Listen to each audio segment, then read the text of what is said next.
So, after you, Bill. Alright, everyone. Welcome back to an Unearthly Podcast. And if you're watching the stream, you can already tell what we're going to be talking about. So we've got our two-parter ahead of us. And we've got some news to discuss that we'll probably bring up a little bit first. So until then, allons-y.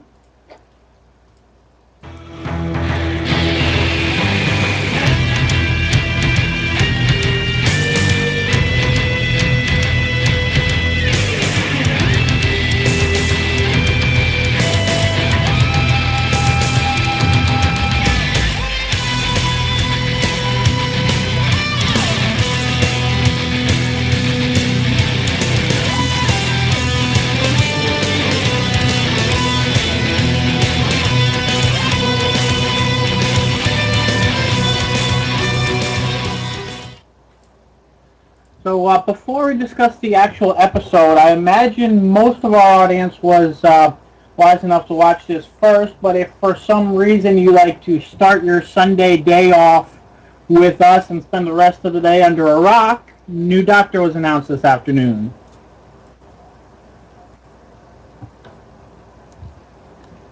So that was Peter Capaldi, and what we've got on screen right now is an image of his previous, or one of his previous Doctor Who characters, and an example of his acting.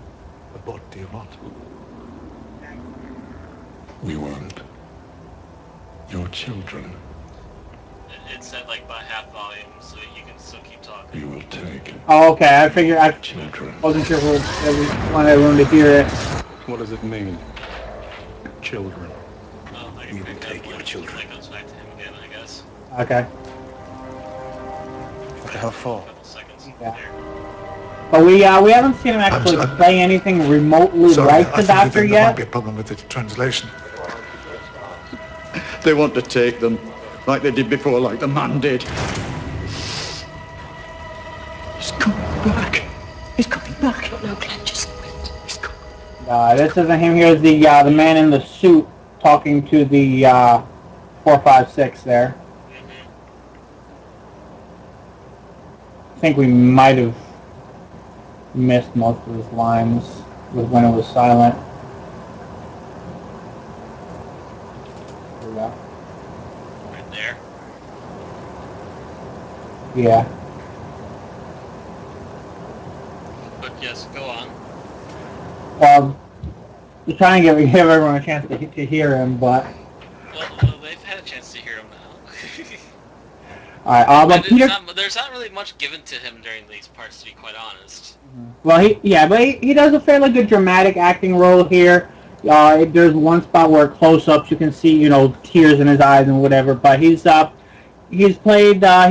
He was in all 5 episodes of Torchwood: Children of Earth, and he was also in Doctor Who: Fires of Pompeii. He was essentially one of the villains, one of the Romans who had their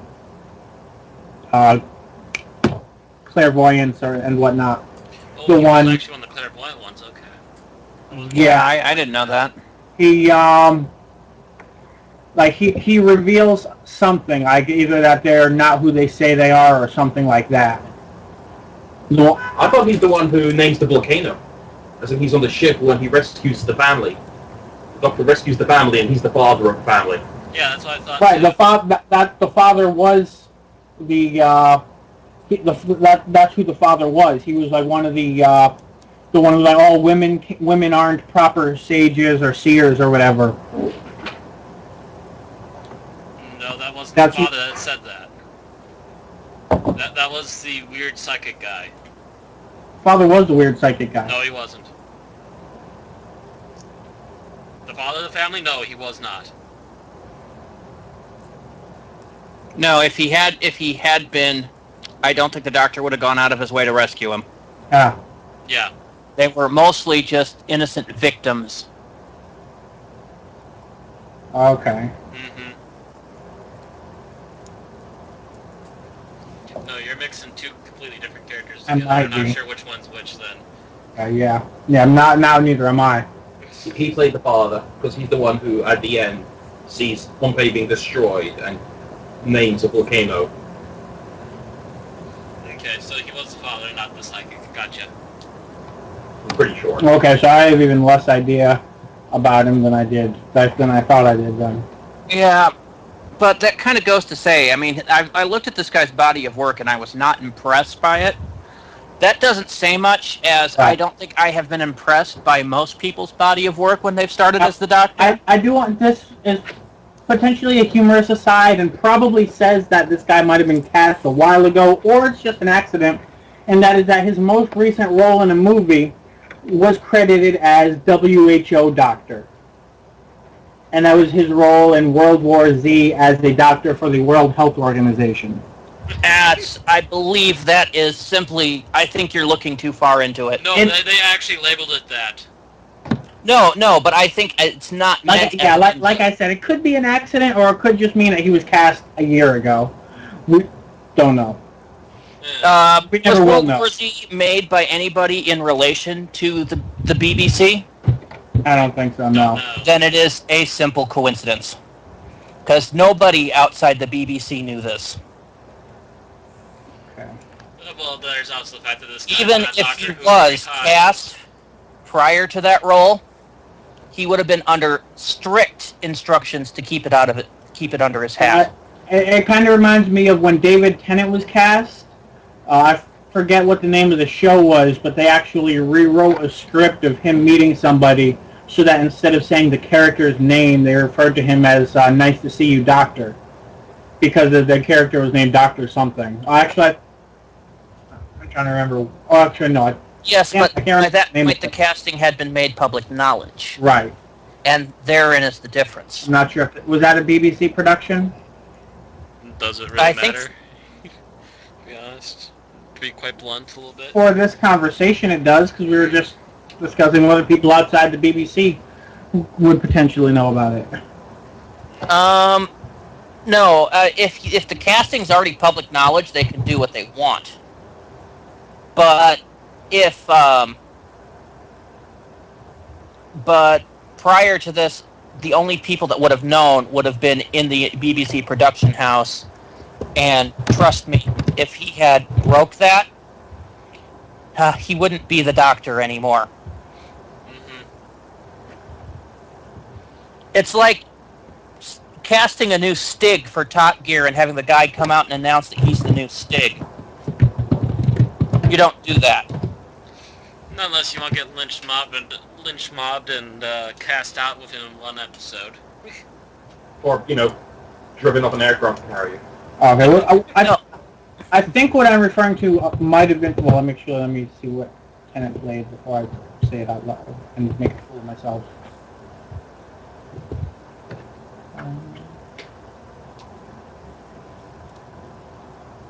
Yes, it was the Quartermass Experiment. So I do think that was a BBC production. So that's why they knew. Okay. Actually, though, he had already been announced. Oh, had he? This was Yes. 2005. He shouldn't have been. Oh yeah, he was announced ahead of time. April 2005. He wouldn't have been. I don't. Yeah, because He was announced in late April, I believe, or mid-April. he was announced shortly after the first episode because they That was broke, that was April, wasn't it? yeah, because they broke Eccleston's leaving really, really early, like obscenely early, enough to give RTD a migraine early.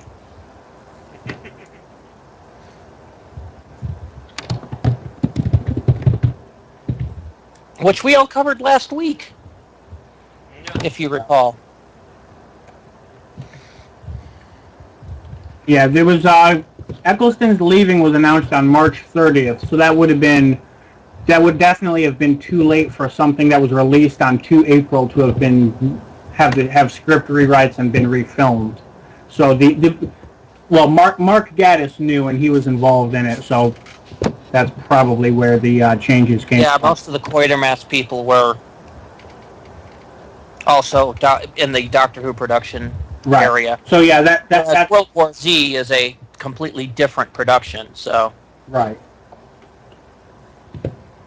Okay, then. So normally we discuss this a little bit before we start the cast, but who wants to do the summary? Or by the way, and we haven't mentioned this yet. I probably botched it up by not saying anything, but we do have a guest today. Yo, guys. Those of you who listen to our Angels Take Manhattan podcast might remember Hydriatus. So. Armchair General, easier to say. Yeah. Would you like to summarize the episode? Not really. Don't really. Run away. Good luck, guys. You guys do it. It's not my turn yet, I don't think. Well, I did it last week, so... Okay, I had to throw my hand at this. Didn't give it any forethought, but... if you want, I can do it. I mean... If you want. All right. Either way. You're just better at it is my thing. So, the Doctor and Rose arrive back on Earth to visit, of course, Rose's mother, Jackie Tyler. Rose gives Jackie a present, and Jackie says that they're expecting a visitor in a few minutes, her father. Rose probably thinks Jackie's gone insane because her father died 10 years ago. But in a few minutes, suddenly this shadow appears, which of course freaks out Rose and to a lesser extent the Doctor. But Jackie acts like this is nothing new. And the Doctor runs out into the street and sees them all over the place. They're everywhere. And sure enough, apparently, these ghosts have been appearing all over the world for a period of several weeks. Enough so that the planet has gotten over the initial panic of ghosts, and have gone on to ghosts, cool. They have ghosts on the television show, ghost products, ghost this, ghost that, ghost the other thing. The ghosts, however, what the Doctor doesn't know is the ghosts seem to be coming from a device in this building, which we discover is essentially Torchwood. Torchwood, of course, having been listed in several previous episodes as a buzzword. I think actually all of them in the season. All of them. It was the big season hint, like Bad Wolf was the series before. Yeah, it's I'm pretty sure every episode starting with except not Parting of the Ways, but Bad Wolf, and then every episode after the Christmas Invasion, and then everything on. Mentioned actually, Bad Wolf had a reference to it too. Bad Wolf did, but Parting of the Ways didn't. Is what I mean. There wasn't really a place for it in Parting of the Ways. Right? Exactly.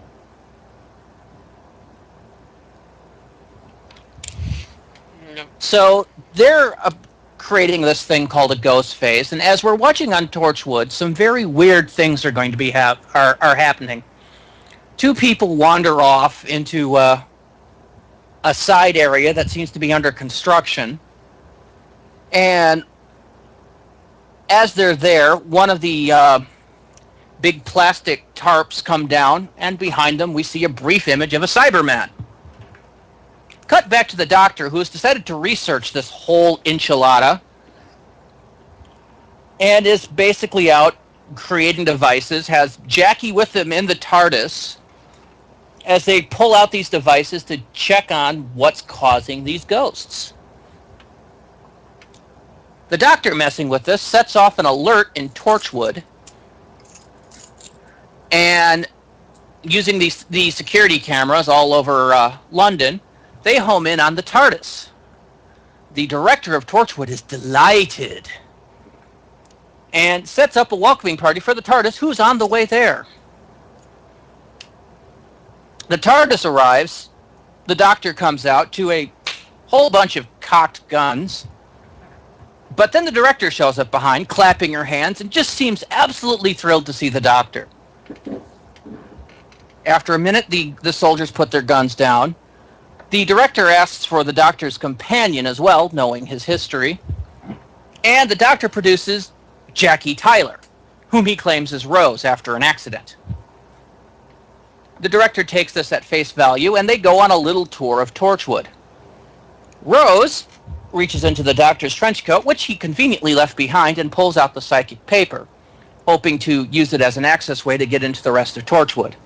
So while the doctor goes up to the executive floors, Rose crawls around the underside of Torchwood, trying to find out what's going on there.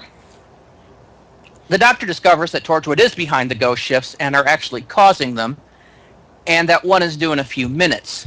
The doctor tells them not to. He argues that it's dangerous, and they pretty much tish-tosh it. And then the doctor does a little demonstration by breaking a piece of glass. The director considers and still says no. The doctor then proceeds to go, all right, sits down and just stares at her, to the point that she loses her nerve and cancels the ghost shift. Unfortunately, the people that were by the Cybermen earlier are back, only they're being controlled. So the second her back is turned, they reinstitute the ghost shift, which then proceeds to go out of control, and of course, the doctor realizes that they're under the control of the Cybermen. Unfortunately, the ghost phase is locked out, and of course, the ghosts start appearing, and once it's gone to 100%, they turn into Cybermen. Meanwhile, Rose has stumbled on an area down below which houses this sphere which Torchwood has been working on. It gives absolutely no readings to anything. Only now that the ghost shift is going into 100%, it's going highly active. And as she's there, she's discovered as being an imposter because apparently everybody there is psychically trained and can therefore detect psychic paper. They're all ready for this, and they're expecting something to come out. One of the workers turns out to be Mickey undercover, who is thinking that it's Cybermen, but it's not Cybermen. It's Daleks. And that's where we ended that episode. Going on to the next Should I go on with Doomsday? Yeah. Might as well. Okay. So the Daleks come out. They're ready to exterminate Rose and Mickey, but Rose calls them by their name, which caused the Daleks pause, because nobody on Earth should know the name of the Daleks, because anybody that has been exterminated. Rose uses this as a form of leverage to keep them alive, while the Daleks decide to secure the device they have with them, called the Genesis Arc. When asked what it is, the Daleks claim that it is a piece of Time Lord technology and refuse to say anything more. I think they also refer to it as the future. The future, yes. Meanwhile, above town, on the above floors, the doctor is worried that something's gone on below. Jackie's absolutely livid, thinking that Rose has been killed. But their worries are alleviated when the doctor attempts to call Rose and gets a response. He hears the Genesis Arc and frowns, not knowing what it is. Shortly thereafter, the Daleks and the Cybermen go to meet each other. The Cybermen offer the Daleks an alliance. The Daleks refuse, referring to the Cybermen as inferior species. Thus begins a few minutes of Dalek versus Cybermen smack talk, which ends in the Daleks or the Cybermen opening fire on the Daleks, which does jack, and then the Daleks opening fire on the Cybermen, which involves a bunch of dead Cybermen. So it's all-out war between those two, with, of course, everybody else caught in the middle. The people up above are taken down for processing, save the Doctor, which would be Jackie and the Director, as the Cybermen are going to quickly need more soldiers. Meanwhile, down below, the Daleks have basically tried to convince Rose to tell them everything, or convince whoever the least important is. The Director that's down there, the scientist, I should say, decides to take the brunt. The Daleks instruct him to kneel and basically retrieve the information the hard way. The rather fatal hard way, by sucking it directly out of his skull. They then proceed to start priming the Genesis Ark, except for they need one thing. Much like the episode Dalek, they need the DNA of a time traveler to start the thing up. Meanwhile, the Doctor comes to the Cybermen with a brilliant idea, and just as one of them is getting forced, I think Rose is getting forced to try to touch the device, the Doctor breaks in.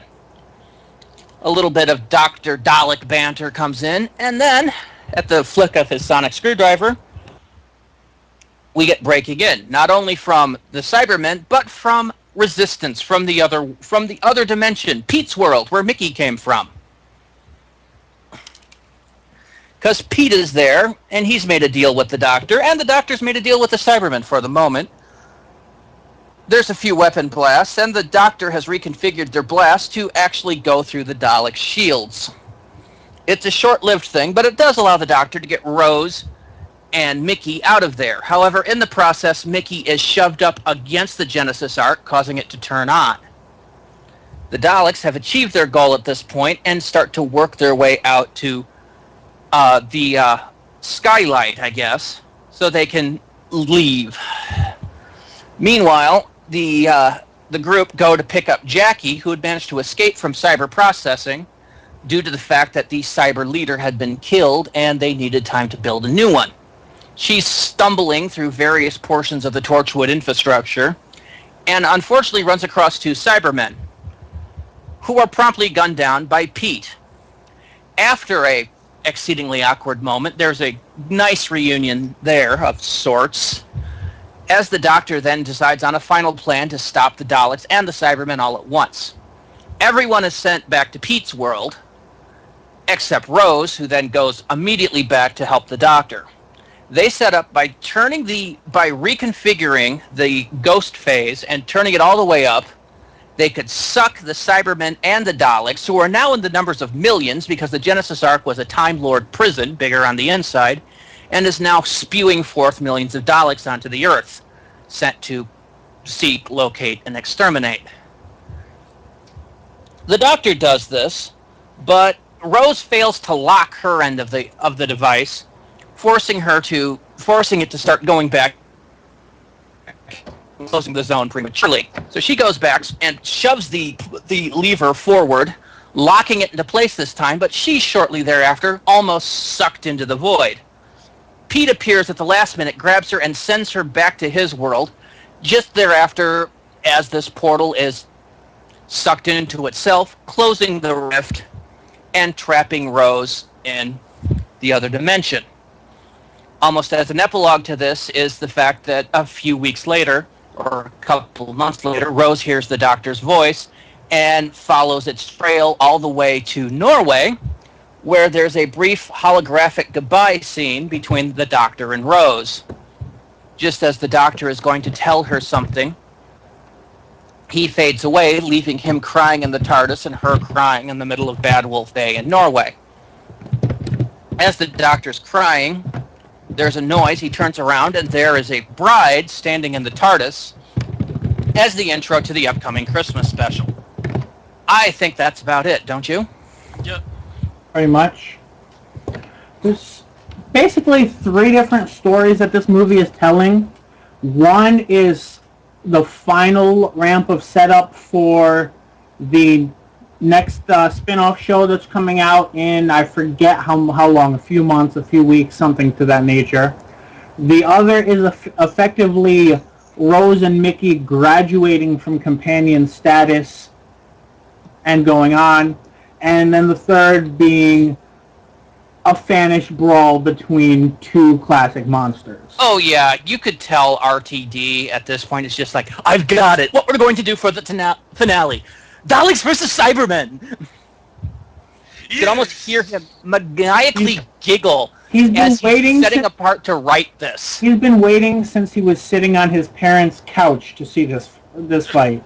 We also get another plot line in the Cult of Skara, because that actually extends into next season. Oh, yeah, Right, yes, there are some ideas for but I'm not sure if there was forethought in that, or if he just ran with something he built specifically for this episode and extended it out into more bits, because that will eventually culminate in the season 4 finale. Yep. With the fate of Dalek Khan. Right. I don't think he was thinking that far ahead. Now you never know. I think he wanted the cult to do something kind of like Daleks in Manhattan, but he didn't know what. And then while series 3 was coming into existence is when he actually finalized that plot. Or, the Daleks in Manhattan plot, not the Journey's End plot. Yeah, he left it open to be used. He just probably didn't know how he was going to use it yet. Is there any But member plans later, which is not a bad idea to go with anyways. Is there any member of the School of Scars still active? No. Dalek Khan went insane, but may have survived. That was Khan, I think. Not since Journey's End. The others were killed in the sequel to Daleks in Manhattan, whatever that was called. The second part, yeah. Yeah. I can't remember what that was called either. Wow, I'm usually good about that. I'm ashamed of myself. Yeah, because I always refer to it as, and I always forget that it's a two-parter. Actually, it's Evolution of the Daleks. Evolution of the Daleks. Yeah.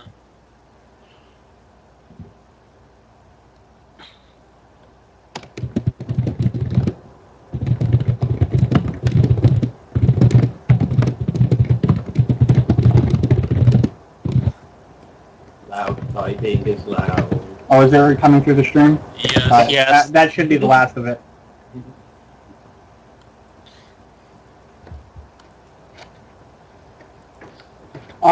One thing interesting about this episode is that people talk, or at least people on the internet seem to talk about how this is so much more efficient and better run than the Torchwood we get, and how they're nothing alike. Yeah, when you really watch this episode, they're the exact same organization down to their very basics, other than having a different boss. I mean, we have a guy sitting around doing Sudoku, who's essentially their version of Owen in some respects. You have two people who go off for a snog and God knows what else in the middle of their shift. This is Torchwood 100%. The only difference is that this Torchwood has more manpower. Yes, exactly. Yeah. And more funding. But the other one has enough funding anyway, but this one has more. And the other one is the house that Jack built. Yeah. Which is, But even there's a line that nobody watching it at the time probably would have thought of it this way, but it's a really spectacular foreshadowing. And that's when the scientist is basically like, we have used everything at our disposal to try and figure out what this is. So the doctor pulls out a pair of 50-cent 3D glasses, looks at it, and knows the answer immediately. Well, yes, but I don't think those were ordinary 3D glasses. No, I mean, he could see void stuff. But from a symbolic perspective, that's the Doctor's relationship with Torchwood 100%. he puts on 3D glasses and goes, yes, They throw wads of money at it and struggle with it, and he... Oddly enough, that's the thing he Doctor's has. relationship with Unit, too. Yeah, pretty much. Why didn't they just have a unit? Because they a wanted unit someone to spin-off... replace. Although, replace money with bullets. A unit spin-off would have been very 70s, and that's not what they wanted. I would have loved a Unit spin-off, It would have personally. been good, but it wouldn't... I always thought Unit was like 60 times cooler than Torchwood. I just don't think it would have been as popular, a military spin-off versus a CSI spin-off, essentially. Depends on how you go about it. Well, to be honest, Torchwood was more MIB than CSI. Yeah. Depends on the episode, really. That's basically what it is when those two concepts meet. Because Gwen is a cop through and through, especially in the first season. Mm-hmm. But still, it was always, we're the secret undercover people that nobody Right. hears of. That's how I always thought of them was as Men in Black as well, but there's definitely plenty of differences there. It started off very serious. Like, we are the last line of defense against the alien, the mutant, the heretic, that kind of stuff. And then you actually join the group, and it's such a farce. Because they are all insane. Because they're written by RTD, who I swear has some issues. I would still prefer him to Stephen Moffat, however. Yes. That said, which would you say is more competent, Unit or Torchwood? Depends. Are we talking Unit with the Doctor working for them, or Unit by themselves? If the Doctor is removed, whether it's because he's on a mission or whether it's because he's not with them at the time, then Torchwood is actually more efficient. I didn't say efficient. I said competent. Competent. Then Torchwood is more competent because they have at least some people that know what's going on, i.e. Captain Jack. But if you take a look at what Unit did most of the time without the Doctor, especially in the reboot of the series, they mostly just did absolutely jack all. The most they've ever done so far is make a helicarrier. Yeah, Unit. Cool. Meanwhile, Itself was pretty cool, but they allowed the American president to get assassinated. They're basically they blow hard, but they're in over their element. Meanwhile, Torchwood probably sat back watching while Unit and other important people related to aliens were killed by aliens, probably thinking, okay, that heightens our prestige. It wasn't their job. Yeah. I mean, Torchwood's job in the Torchwood series is to monitor the Cardiff Rift. Well, that's Torchwood 2. Torchwood 1 is a bit more involved in other things, but they still don't care about by the anyone time other of than the the Crown. situation I was mentioning, Torchwood 1 was cheese toast. I mean, Well, I'm thinking Aliens in London. Torchwood could have intervened in some manner. They chose not to. For in and out of universe reasons. actually, they did. By retcon, mind you, but they did. One of the doctors that was examining the pig alien was actually Toshiko. True. So they were there. They were dealing with it behind the scenes. And was that before? That wasn't before she became a Torchwood member? That was after? No, it was during, because Owen was meant to do it, but he had a hangover. That's how they explained it in Torchwood. So she had to cover Yes, they actually, the Grand High Torchwood retcon, yeah. Mm-hmm. When you said by retcon, I thought you meant the drug. No. Like, what did they do? No, I mean by storyline retcon, because they had cast that same actress, not Captain Jack, and later decided after the fact it was the same person. Right. Well, I think, I have to look at the credits of that episode. From what I heard was that she reprised her role, implying that it was always the same person, but I'd have to look at the credits. It was never explained, though, why she was acting like a medical scientist in that episode and then became the computer specialist. Right. So, really, it wasn't really explained until they decided to drop this little bomb of text in there. Mm-hmm. And that was like, what, the third season of Torchwood that we finally found that out? Maybe. Somewhere in there. It was shortly before the character bought it. So they didn't bother to explain to it until they were going to kill her in the next episode. Of course, that was Torchwood. We can't get through a season without killing at least one major character. Who did they kill in season 1? Oh, she's not a she's not a major character in most senses of the word.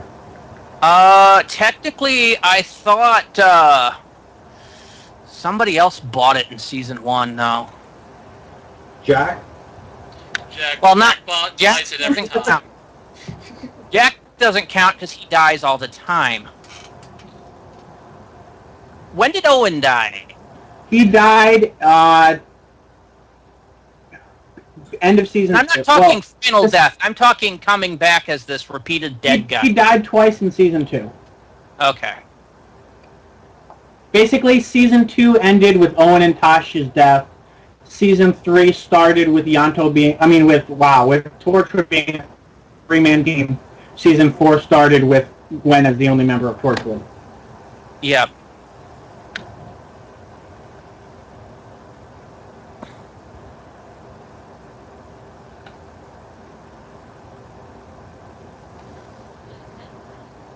Yeah, I guess I was wrong. But still, it's just like, God. The first season of Torchwood was... I actually had fun watching. After that, it just got depressing. Kind of like Buffy. Except Buffy had 7, whereas Torchwood had 3.5. 3, yeah, well, technically 2 and 2 specials. Children of Earth. Miracle Day. Miracle Day was 10 episodes long. I'd consider that a full season. Now, Children of Earth is. But it was still one ginormous mini-series, one ginormous story. Whereas Series 1 and Series 2 were a series of stories, sometimes revolving around a central theme. Right. That's the difference to me.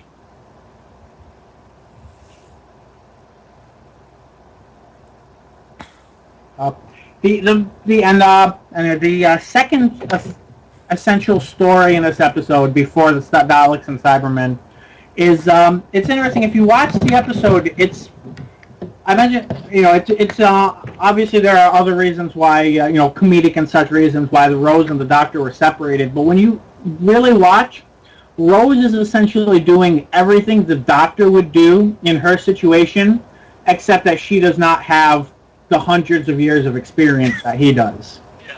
Everything that Rose does from when she's left alone in the TARDIS up until the Doctor saves her from the Daleks are the exact same things the Doctor would have done in her position. And that's kind of telling, because that's basically saying she's graduated, she's off for her own spin-off unless RTD vetoes it.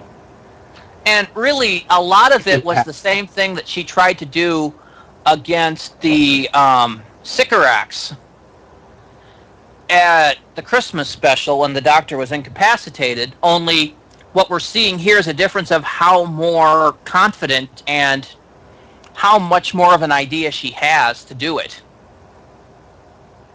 Whereas before she was just stammering out. Right, before you had seen that she had gone from regular girl to companion, here you're seeing she's gone from companion to capable of doing things the Doctor does, just not as well, which is the same role that Jack is in, the same role that Sarah Jane is in, the same role that the Brigadier. Well, okay, the Brigadier was never quite in that role, but The Brigadier was always the Brigadier. No, the Brigadier was always in that role. That's the difference.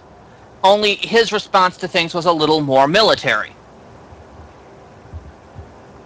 But of all the military people we've known, the Brigadier is the one that had the most open mind. Right, the Brigadier. Yeah, the Brigadier is also the one who realized shooting them does not stop them, but it does make me feel better.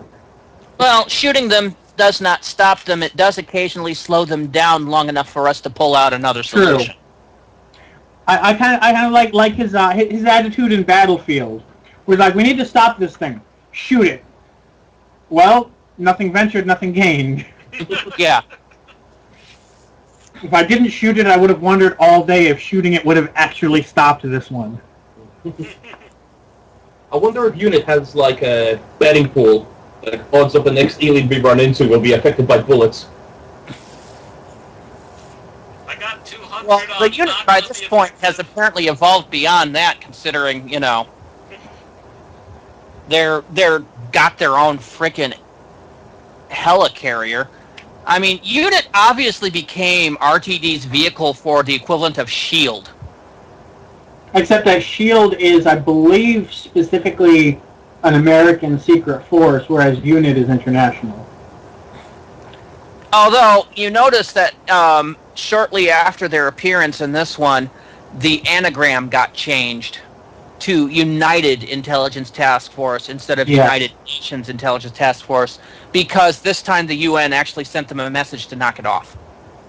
They got a cease and desist from the United Nations. That's awesome. The pictures for Doomsday. People crying. Oh, look, there's the scientist getting sucker-faced. And that's the part of the Rose plot that we haven't really mentioned, which is kind of surprising, and that's, of course, the vessel for which this was, opened and closed each episode was Rose talking about her prophesied death in battle. Mm-hmm. And this is the day she died. Of course, we realized that the death was technical. Purely statistical. Yeah. Statistical, or you could argue that, well, if they hadn't used that line, I would have considered it death because she was no longer part of this world. But, which was completely and utterly invalidated when she came back in the 4th series. Yep. Yeah, but it's interesting that that RTD was the one who didn't want to have that 4th spin-off purportedly, because the way Rose is written, both in this episode and in her next appearance, pretty much that spin-off happened. What spin-off? The Rose Defender of Earth. That allegedly the BBC wanted it, and RTD said no, too many spin-offs.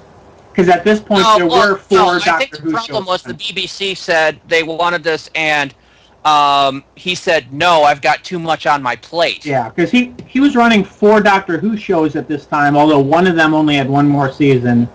And one of them, he was running... Which 4 are you talking about? Totally Doctor Who went on for another season, because it had Martha. Torchwood, Doctor Who, Sarah Jane Adventures, and I didn't even mention Confidential and Declassified. So there's 6. Six Doctor Who shows running, ignoring anything that happened online or anything of that nature. And there were episodes and other stuff happening online as well. And as executive producer, he also had some attention he needed to pay to comics, novels, merchandising. Merchandising. So he did have a lot on his plate. It's shocking that he somehow managed to get out 6 Doctor Who episodes a year in addition to everything else he was doing. And cranking them out with quality. Plus being head writer on Torchwood for at least the first year, if not longer. Now, when I say quality, I mean in comparison to what we've been getting these days. Right, and I mean, there were at least editing everybody's work. There were bad episodes, but he still very much edited. He still still wrote, and he still made sure that the show met a certain minimum standard. Where even if you said that's a bad episode, it still met a certain minimum standard that a lot of shows' best episodes don't reach. Love and Monsters. It had ELO. That's enough for me to forgive it. And that's, right. And he was really hamstring there because Blue Peter. Yeah, it wasn't really his fault either. Handed him this really crappy monster to do. From everything I hate about Love and Monsters is from a writing perspective. You can't hate the way the monster looks for several reasons, but it's no worse than the average monster you're going to get in this type of episode. The direction was fine. I can't really say anything bad about that. Really, my problems are the writing, and that's because, and part of that is because of retcons by something someone else wrote. Yes, Mr. Moffat, I'm looking at you. Now go sit in the back of the class. And wear that little coned hat there. Yes. Perfect.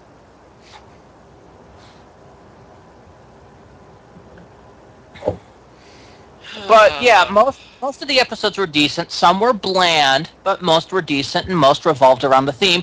And they were all, and this is where Flynn would start chomping down my neck. They at least followed their own set of cohesiveness, their own little mini continuity, if you will. Continuity. Because Russell T Davies believed that the stuff in Doctor Who worked a certain way, and he would make sure that all the episodes followed that basic set of beliefs. For instance, that the TARDIS at this point worked by recharging its fuel by sparking itself on a rift in space and time and sucking up the spare energy. Whereas Stephen Moffat can't even keep the fuel setup the same way in one single episode, Journey to the Center of the TARDIS, where you have both the Eye of Harmony and fuel rods. And fuel vents. Another thing about RTD here, watching this episode, as if you've seen Third Doctor stuff and look at it the right way, this episode pretty much telegraphs the writer loves the Third Doctor era. That's pretty much all but neon words. I mean, I have not watched Planet of the Spiders, but from what I hear, it is actually okay. Sorry, not Justice. Okay, I'm sorry. I'm actually mixing it up with something else to watch. That was, yeah. Okay. No, sorry. End of Time was on TV today, so I'm mixing up comments that I made today for multiple things. But that said, I'm trying to remember now what of them had to do with, if anything had. Okay, so that was End of Time. That said, I'm sure there are Third Doctor related things here, but now put those in notes for when we actually cover End of Time. That's a good idea. So sorry I brought it up. That's what I get for seeing two things in one day. One of them. That is why I watch exactly what we're watching for this, and then I remain in seclusion until we podcast. Yeah. The problem is we were watching BBC for the new Doctor announcement, and that happened to include the End of Time. See, I only paid half attention to it. I just kind of sped. If you want to do a podcast on the End of Time, I'm absolutely thrilled to do one. But that's not what we watched today. I agree. Not what we should have been watching today. So someone who's not me, keep going before I make more of a fool of myself. Well, there are several parts of this episode which have the epic scenes. I mentioned it in my dialogue. There is a bit of, and I mentioned it last week too, there's a bit of epic Dalek versus Cybermen smackdown talk, which is just absolutely brilliantly written. This episode stars Nick Briggs sitting in a sound booth by himself, playing with his ring modulator. And yes, but it worked. In front of it really worked. It really worked. There are also parts of this episode which I thought were a little cheesy coming off. One of which has to do with the director of director of Torchwood, who gets cyber converted and yet maintains full control in complete disregard for, how Cybermen work. Oh, that's a British thing. Loyalty to the Queen and all that. Yes. But the fact that you actually see her cry. A big black tear. Fluid or something, yeah. I thought that was overdoing it a bit. There's that, and there's also the fact that the Cybermen felt the need to respond every time a Dalek said exterminate. Every time they said exterminate, they had to reply en masse with delete. They didn't say it on their own timing. It was always it was a call and response. That in itself was part of the attempt by Russell T Davies and or Nick Briggs in making delete the Cybermen catchphrase. It started with Rise of the Cybermen, Age of Steel. Yeah.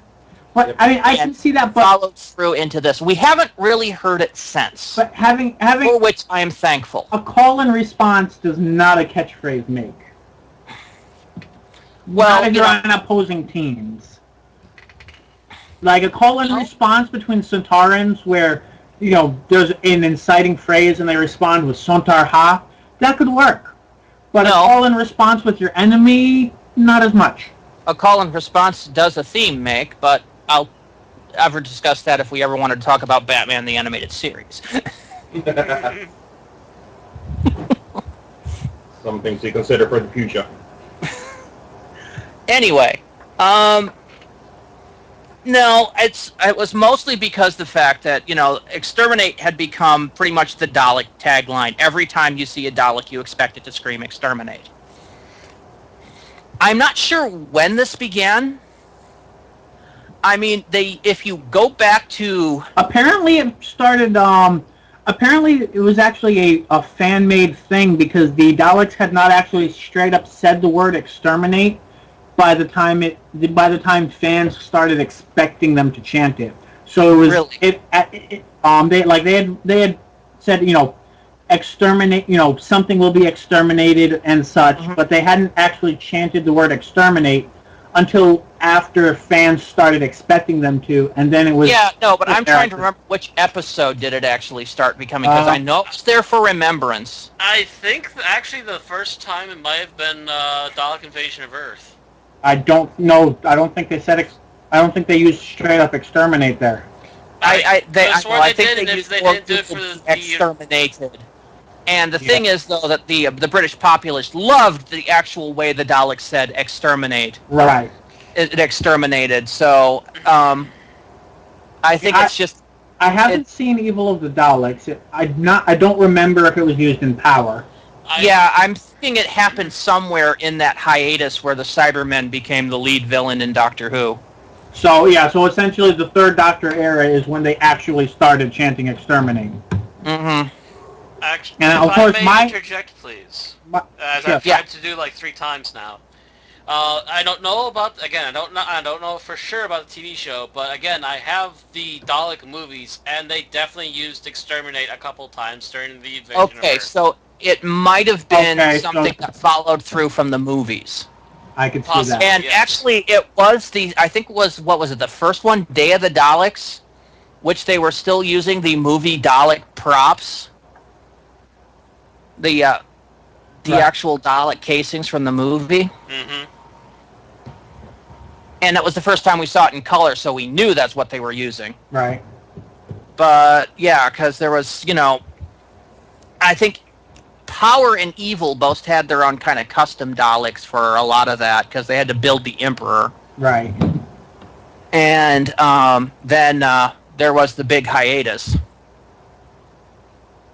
between the end of Troughton's first season and the...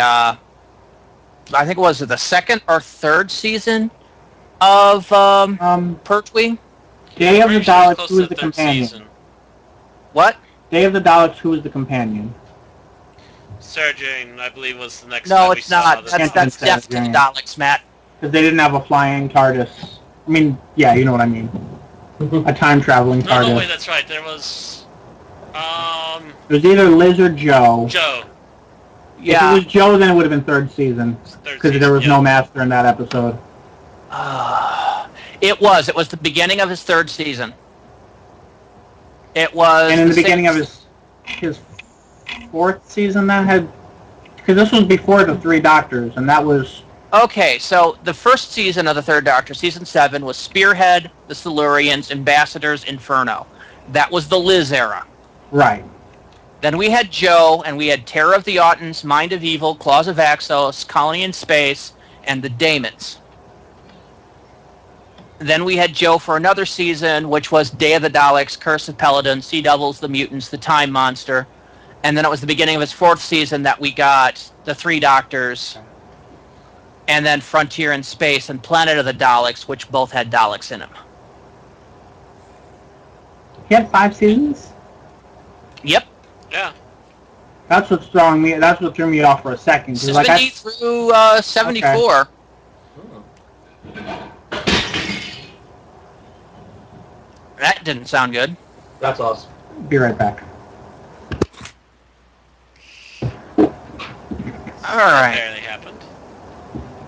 Something happened there, but no. Yeah, I forgot about the one with Joe there for a minute. It's like, oh wait, that's right. Yeah. Yeah, that's Day of. It doesn't help that both of Pertwee's big Dalek episodes start with D of the D. Yeah. Yeah. D of the Daleks. But I've gotten clear in my head. But yeah, it was that episode, if you recall, was the one where they were going from this alternate future conquered Earth back to the past to assassinate this guy, which is actually what the Daleks wanted them to do all along. That was the one that I think was the last time we saw the movie Daleks as props. Yeah, right about that. Yeah. In there, because the next time we saw Daleks, colony or not colony in space, I just mentioned it, Frontier in space. They were back to the standard Grabies. Yeah. Which, by the way, was also Roger Delgado's last appearance as the Master. We wish he would have come back. We need another Delgado Master. Yeah, well, he died. I mean, it's not like you can, Yeah, but they could still get somebody to try. Yes, and do I would love to see a Master that actually played it for the evil, not the lulls. Mm-hmm. Suave. Suave, just criminal. I mean, just the whole, actually having rational evil schemes for power sedately, as opposed to, I think that's what I'm looking for, sedate. As opposed to, we had Ainley's Master, which is camp, and then we had Eric Roberts' Master, who was forgettable, and then we had the John Sims Master, which was camp of a different flavor. It was camp mixed in with Mountain Dew.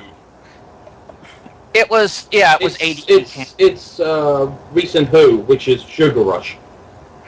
ADD, yeah. Attention deficit disorder. Who for the modern era. Let's we can get beyond the modern era. Go back to Who being good again, please. Now, it was, even this era, it was still good with the ADD. It was just it's a different feel, and it has to do with how TV's done these days. Also, I think has to do with how producers see their average person having the attention span of. Yeah. I hate to say it, but the average attention span of the human race has gone down in recent years, I think. We've gotten used to having too much instant gratification. Yeah. Push button, get candy kind of thing. Yeah. I mean, you look at things like role-playing games, and I'm talking online, like computer role-playing games. Yeah. They used to be hard and complex back in the 80s and early 90s. Stuff like EverQuest. What? Stuff like EverQuest. No, PC games. Even pre-EverQuest. I mean, I'm talking, you take a look at, like, Final Fantasy 1. Yeah. Which, is largely, you run around these huge elaborate dungeons and all this, and then you take a look at the latest games where it's basically you walk down a corridor and fight monsters. Yeah. And then beat ourselves over the head for complaining that things were too advanced back in the day. Yeah. The difficulty for such things has gone way down because they've decided that the average person doesn't have the attention span for these long, elaborate storylines anymore. Which is why I hope the new real Ultimate game actually succeeds. Please, please, please, please, please, please. But I'm just using this as an example, Matt. They're taking the same mentality and applying it to television. Which they can stop. Whereas before we'd have these long, elaborate, and not exactly fast-paced storylines in Doctor Who. Now, every episode is 45 minutes or 2 45 minutes contained in itself. Quick, go, go, go, go, run down the corridors. There's not really much of a pause and introspection anymore. Yeah, but even then we had decent quality when we first started this thing, but somehow after a switch of hands, it's suddenly just gone down the toilet. I mean, you could see some of that in this episodes too, where it's just, the pacing is just go, go, go, go, go, go, go. A little bit, yes, but first episode less so. There's a lot of build-up in Army of Ghosts. Right, there could definitely be, like, if you took this as a classic Who serial, there definitely, the Cybermen probably, the Cybermen reveal would have been the end of the second episode, Dalek reveal would have been end of the third episode, fourth episode would have been what we got for Doomsday. And what we got instead was we got Doomsday as a full 45 minutes of pretty much non-stop. Actually, it could really come out perfect. The first episode ends with the reveal of Torchwood. Mm-hmm. Second ends with the reveal of the Cybers. Third ends with the reveal of the Daleks. Fourth ends with Rose in the alternate universe. Mm-hmm. So basically, turn this two-part series ending into a full series. Right. So instead of 90 minutes, then it would come into a full serial. Yeah. Come to think of it, a two-parter now is pretty much the same length as a four-parter in like the Davison era or so, right? Yes, more or less. So there's probably a few minutes different. The average Doctor Who back in the Davidson-Baker era was about 25 to 27 minutes. Okay. And that's including is that including the theme or are they like the credits? That's from the second that the episode starts. So the whirly time effect or the and that's including doing the cliffhanger again in the beginning. Yes. Yes. Of course, I say that, but I also know that the timing on this includes usually a trailer at the end in the RTD era and the music and everything else. So. Mhm. So this is actually give or take the length of the average Davison serial, but then again, I think they did still have some six-parters in that era when they needed it. Yeah, they usually had the average season was 5 4-parters and a 6-parter. Right. So this would be that 6-parter. For Probably. The modern version, yes. Yeah. Not always. Sometimes they ended on the 6-parter. Sometimes they started on the 6-parter. Right. But if you're doing the big epic episode, a companion leaving, better than average chance that this would be the longest special of the season. Not really. Really? Yeah, really. They gave those 6-parters out wherever they actually felt the storyline needed. I mean, how long? Caves of Androzani was how many parts again? 4. That was a 4-parter, okay. What were the 6-parters in the Davison era? Because I can't remember them. I'd have to look them up. Okay. I'm not sure if The Davison era gets a bit confused because there's even some 2-parters in there. And remember, during this time, they also were experimenting with moving Doctor Who to a 45-minute format. Right. And then, of course, they did in the following season. Yeah, but they had tried it with... Resurrection of the Daleks was released originally in 45-minute formats. So it's kind of hard to tell for that last season where the 6-parters would have lied. Oh, hold up. I'm actually looking in Wikipedia. There are no 6-parters in the 5th Doctor era. Really? They're all 2 or 4. Yeah. That's right, because there was a bunch of 2-parters. So the last 6-parter that we've gotten was... I'm sorry, there's none in the John Nathan Turner era. Shada would have been a 6-parter, or Shada, whichever pronunciation. The Armageddon Factor, the season finale of the previous season, was 6-parter. Actually, throughout, okay, except for Tom Baker's first season, where Genesis of the Daleks was a 6-parter, followed by Revenge of the Cybermen as a 4. From then on, it was all 4-parters with a 6-parter as the season finale. That was pretty standard. Yeah, it was the whole way through Tom Baker, and then Peter Davison was a mixture of 4 and 2-parters, and then Colin Baker, I believe, was mostly 2-part. Yeah, from there they were longer episodes. So Trial of the Time Lord was 3 4-parters and a 2. And 14-parters, or a 14-parter, depending on how you look at it. And then the Sylvester McCoy era was a mixture of 3 and 4-parters. Yep. Because at that point they were cut down to 13 episodes, I think. 14 episodes this season. And there they kind of tended to alternate. Yeah. But the entire John Nathan Turner era, we did not get anything above unless you count multi-serial arcs, we did not get anything above a 4-parter. Yeah, I think that was part of one of the changes he made, is he didn't like having that 6-parter. And I would tell you, those 6-parters would piss me off because I used to record these, as I've mentioned before, on WHA. And so I would cut out the last 2 episodes because I would set it for an hour and a half recording time, not knowing it was a 6-parter.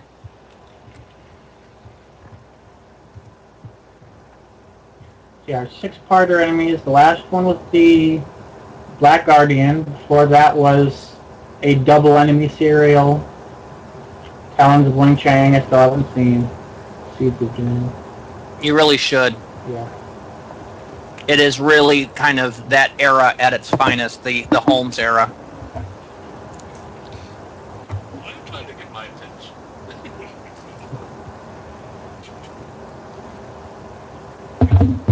Also, if you really want to have the Doctor do his best imitation of being Sherlock Holmes, Talons of Wang Chiang. That's where all those clips of the of Tom Baker in the deer hunting cap come from. Yes, though that is in itself a bit of a misnomer because Sherlock Holmes never wore the deer stalker in the original novels. It was an artist for one of the secondary novelists after Doyle put it down that drew him in the deer stalker, and it became iconic. That's always the way, isn't it, though? Actually, that was the same way with Zorro. He dressed differently in the movie than in his first appearance, but after the movie caught on, they changed the way they wrote him in short stories and books.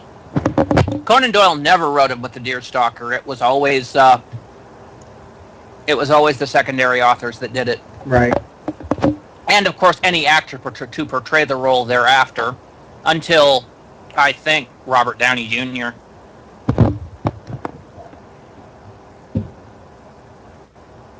They kind of lampshade that in the BBC Sherlock. He wears the hat once and gets pissed off that everyone assumes he's always going to wear it. Let's see if that continues into Series 3.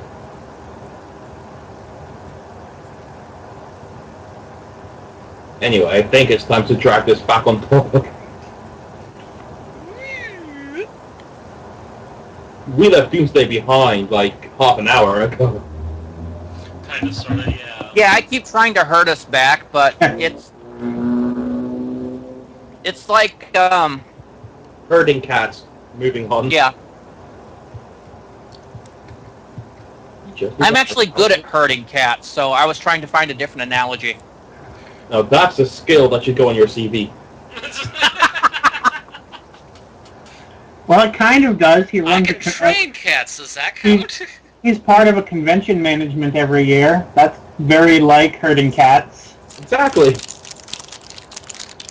Oh yeah, no, trust me, that should go to the guest relations people of my convention. Yeah. Oh god. We have to herd John Kovalik, the web cartoonist that does Dork Tower, and he has shiny syndrome. You think we have attention deficit? Oh my. Yeah. Oh my. I would hate to see me at a convention because it's like, it's time for your panel, but he has custom-made sonic screwdrivers, and he has Green Lantern rings. And you'll have them when you come back. Now here, follow the jangly keys. Here. Either that or you need knockout gas. Just knock him out right into the panel. Just lure Bill away with a fishing lure that looks like a screwdriver that blinks every once in a while. No. You tie like a fishing rod to his back, and it's got like the Green Lantern ring hanging in front of his face. And it glows. Follow the glowing green light. I can't go to the panel. I need to have my full comic collection signed. Anyway, so any other comments on Doomsday? Anything someone would like to point out? Let's see. Last time that the Daleks were really epic, other than One More Time. They're on the fourth season. Yeah, this was another Dalek appearance where they were scary. Right, yes, we were kind of talking about that in our last cast, and they definitely up the smack talk here, and they are effectively scary. It would have been better if they kept it as the cult. Also, the last time that the Cybermen were really effective until recently. Oh, one comment. What the fuck is up with Time Lords? He's like, oh, it's the Doctor immediately makes the conclusion. Oh, it's Time Lord tech. If you hadn't touched it, they would have burned out a sun to get it to work. I'd hate to be in Time Lord society and have a mayo jar that you're having trouble opening. Damn, I can't open a jar of mayo. I need to burn out a sun. That was more, I think, a comment on the Daleks. It sounds like every piece of Time Lord tech to me involves burning out a sun. No, I think what he's making is a comment on how things like the TARDIS are supposed to be pretty much indestructible by normal means. So if it's a piece of Time Lord tech that they have basically barriered, it would take the Daleks burning out a sun to provide enough power to blast through it. And then later in the episode, he burns out a sun to have a Skype conversation. Across dimensional barriers. Also, let's see your Skype client contact a parallel universe. You'd be surprised. Anyway, something else Bill pointed out was that, during the fall of Gallifrey, the Emperor just sends the cult to do, the most epic prison break ever for Daleks. Because that's all it is. And then put them in a cosmic boomerang that doesn't come all the way through without Torchwood's help. Either that or, the whole thing about the Void Ship is how the fuck did the Daleks know? I can tell you exactly how they knew. They put a plunger in a Time Lord's head because a Time Lord technology is the definition of Clarke's third law. Time Lord tech can effectively do anything, and if you can suck someone's brains out with a plunger, you can figure out how to make a void ship once you're on Gallifrey. I would really like to know how to do that. Just put your brain up here. Now, here's a better... Although that said, if the Doctor thought it was impossible, Omega was in an alternate universe, who the hell figured it out? Rassilon? Maybe, but I don't get... Actually, I don't know. We don't really know if he... Considering he was frickin' Lord President at the time. Was. Yeah. Yeah, they obviously didn't kill him, but he could have commissioned... Well, he might have been planning to have someone make one for him and given them... Of course, I would not have put it past Rassilon to be colluding with the Daleks behind the scenes, too. Oh, He was a grade A bastard. In order to convince the High Council to enact the final sanction? Or to, that might have been what caused him to actually get put back in charge as president. Right. Okay. Or because Rassilon... I think if Rassilon just got out of bed and said, "Make me president," I kind of got the impression they would have done it. Pretty much.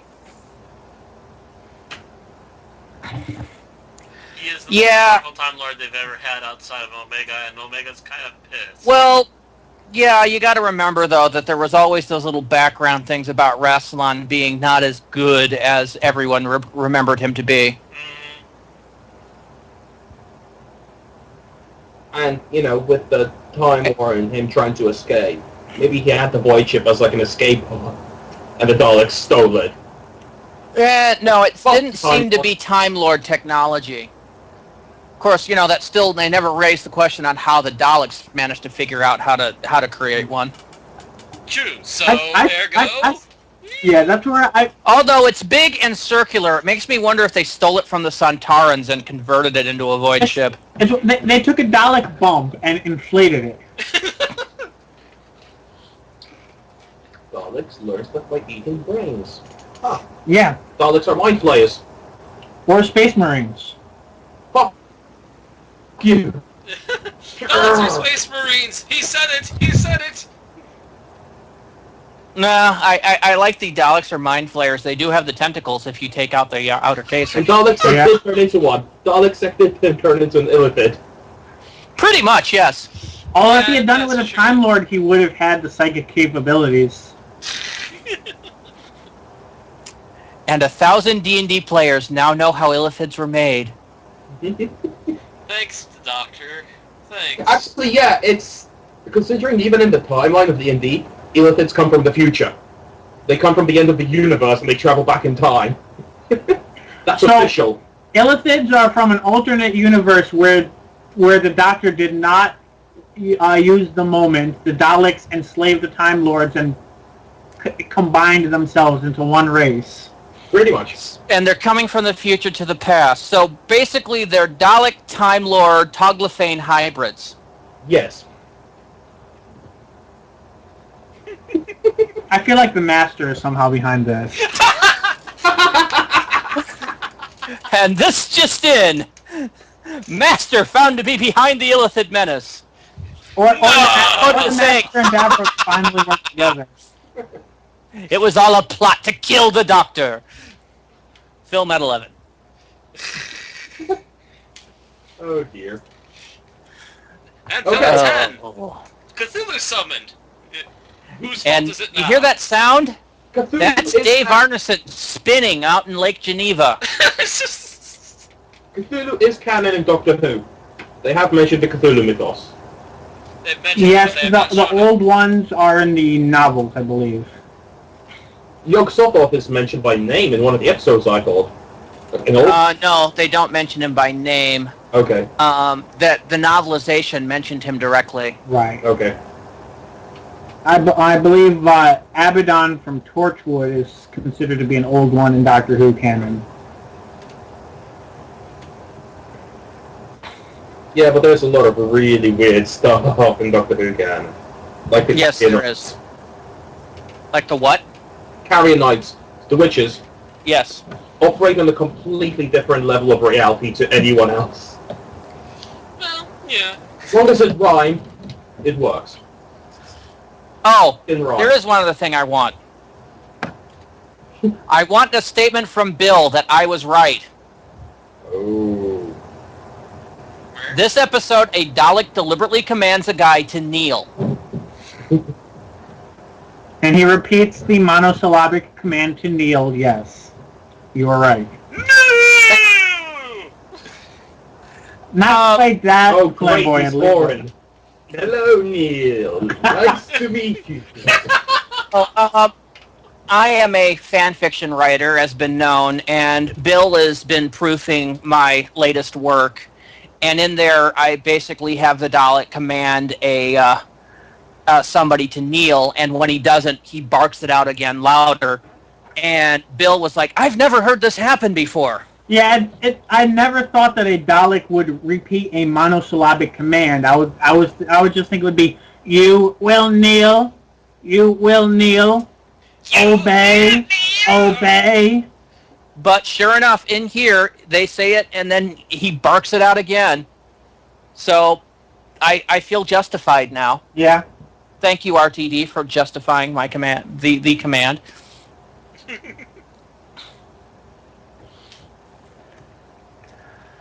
Let's see. You know, the ghosts, when I first saw them, I didn't know what they were. When I was rewatching this again... They don't behave like Cybermen. No, but you could almost tell, because in a few of them, you can almost see the things coming off their heads. I didn't notice that. I was paying more attention to the way their bodies moved. Mm-hmm. There was a couple places where I noticed it almost. The way the first few that we see, where we actually just like see them walk around someone, they're not moving the way a Cyberman would move. Yeah, and the second we know they're Cybermen, they immediately start adding the. Yeah.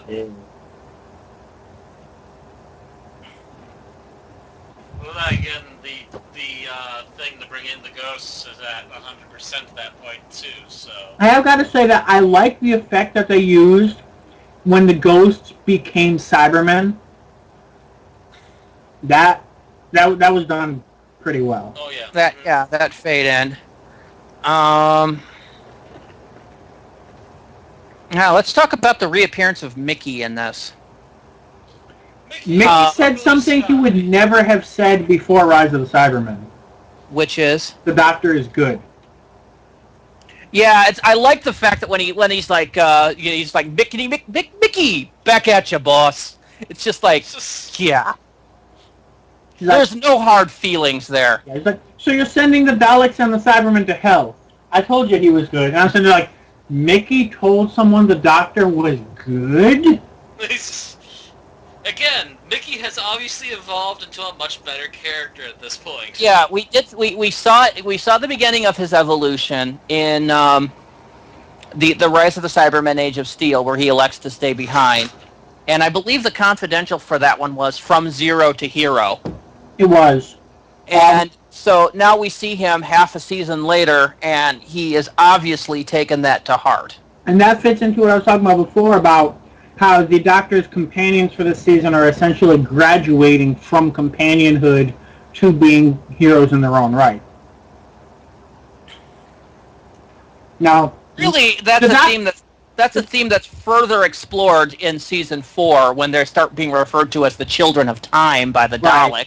And by Khan. Of course, in this case, the Doctor isn't really the one that does it for Mickey, but at the same time, he is the one who both puts it in Mickey's mind that there's something more, and that someone that he looks up to, being Rose, looks up to that, and he also put Mickey in the situation that pushed him along that path. In a way, it's a shame that Rose and Mickey don't get together, because she wanted to go off and find a better life, and he was stuck as this, immature little, the first episode puts it in perspective where Mickey first meets the Ninth Doctor, and he's, staggering away scared because he's an alien. And then you see him evolve into what he is now. Speaking of Rose's relationships and such, I proposed this question to Lukasz when we watched the episode earlier today. Does Rose end up sleeping with alternate universe Yanto? What? Because she is the Captain Jack, essentially, of that universe by the time Journey's End comes around. Yeah, but she doesn't seem to have that part of Captain Jack. No. but her she, well, I don't know if she gets back together with Mickey or what while the Doctor is while she thinks she'll never have the Doctor again. The answer to that is no. Because it's obvious that when Mickey decides to remain on Earth, he's got Buck-all related right. waiting Well, for him back there. By that point, he also knows that. I think that's when he also knows that Rose has a new Doctor. But even there, I mean, it was obvious that that relationship had gone nowhere. Right.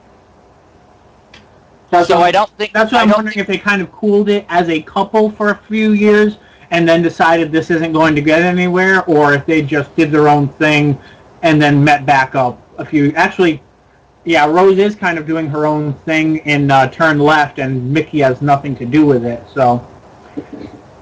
Yeah, they basically did just do their own thing. Mm-hmm. So, no, I do not see her as being the Captain Jack, hi, I'll flirt and sleep with anything that moves. I don't mean that. In terms of being the companion who goes on to be a Torchwood member, leader, person. Well, you started it by asking if she slept with Yanto. Yes, because... Which is very much the wrong way of going about it. Maybe. Wrong thinking is punishable. Right thinking will be rewarded. I guess Yanto was converted to a Cyberman. Probably. Or he just killed himself. Probably in Age of Steel.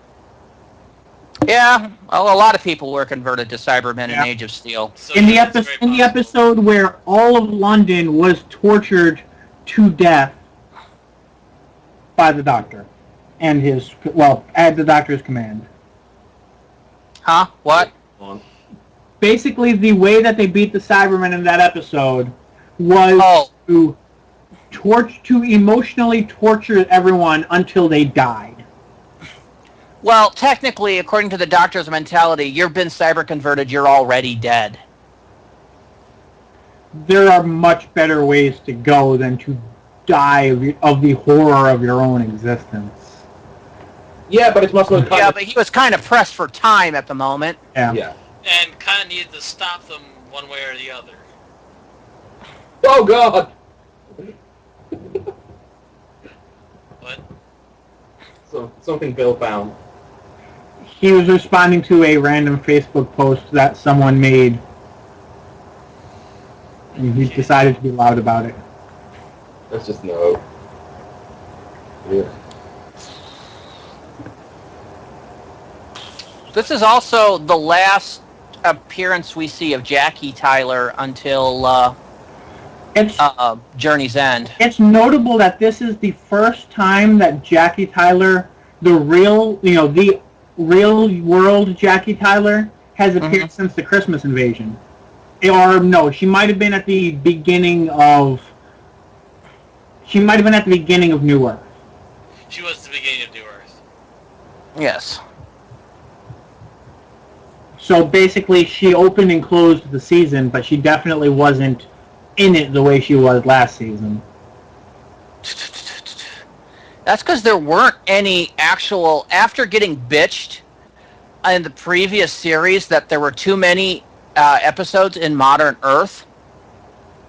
Namely, let's see, previous season you had Rose, of course, Aliens of London, World War III, Father's Day almost counts, Boomtown, and then chunks of Bad Wolf and Parting of the Ways took place on Modern Earth. Right. They got bitched that they were spending too much time on Modern Earth for a show that's supposed to go anywhere in time. Which, of course, was RTD's thing because, he was kind of emulating... Well, he was both going off the idea that it was more... It would keep more people because it would grounded them to their own lives. And there's also the fact that he is a fan of the Unit era. Yeah, but also if you take a look at the episodes themselves... Look at the locations for the first series. You've got Earth, Earth, Earth, Earth, Earth. It's like London, Earth orbit, Cardiff, London, London. The farthest, Utah. Yes, London, Utah. London, Utah, Earth orbit, London, London, London.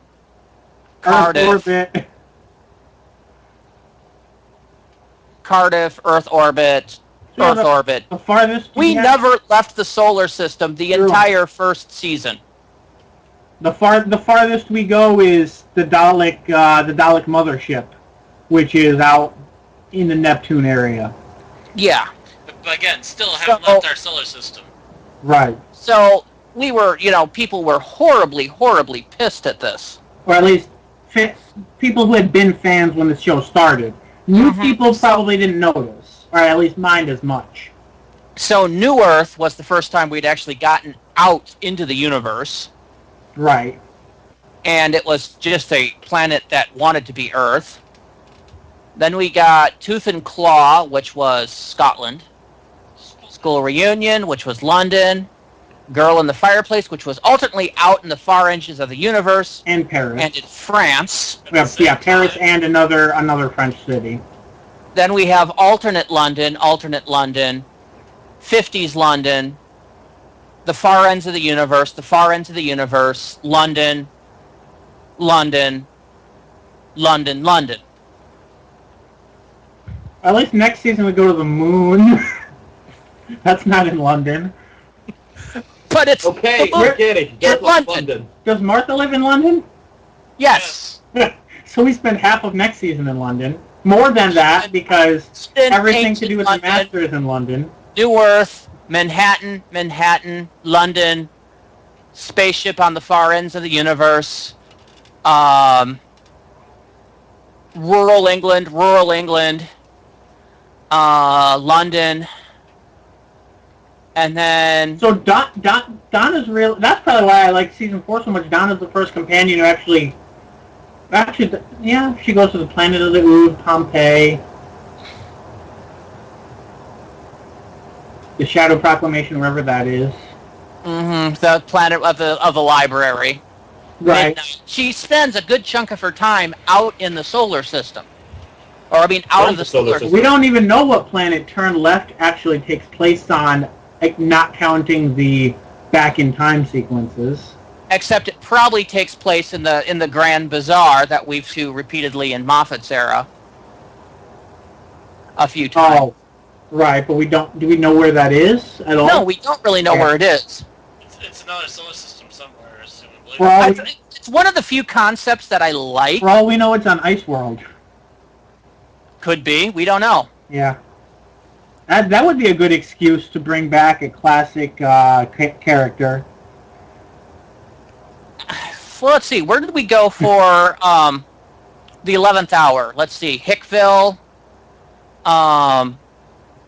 England in space, World War II London,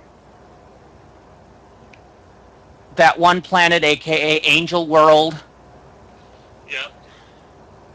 Angel World again, Venice, Hickville,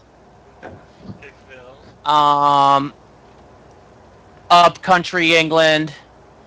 Where was Vincent and the Doctor? Was that that wasn't London? Was that in England or in France? His name is French, isn't it? Yeah, I think it's France. London, Stonehenge. So, Amy's first outing, she didn't get as much time out in the universe as Donna did. As Donna did. That we saw. True. Yeah, actually, Rose and the Doctor do talk a lot about going other places, but we don't see it on screen. We actually see those adventures. Yeah. Like they were just in Kyoto prior to Bad Wolf. Right, I would have loved to see that. I would have loved to see that too. Jack, Rose, and the Doctor in Kyoto. In feudal Kyoto. Yeah. Okay. Please donate all your money to the BBC to afford to make that kind of episode. It wouldn't cost any more than some of the other period pieces they've done. I think the BBC only has like single-digit amount of Asian actors. It didn't stop them from making British Russians. So they'd all be Englishmen with bad tan jobs. I can deal with that. I don't know the BBC can. After all, if Keanu Reeves can play a Japanese man... Well, Torchwood only has 2 non-white people in the entirety of the organization.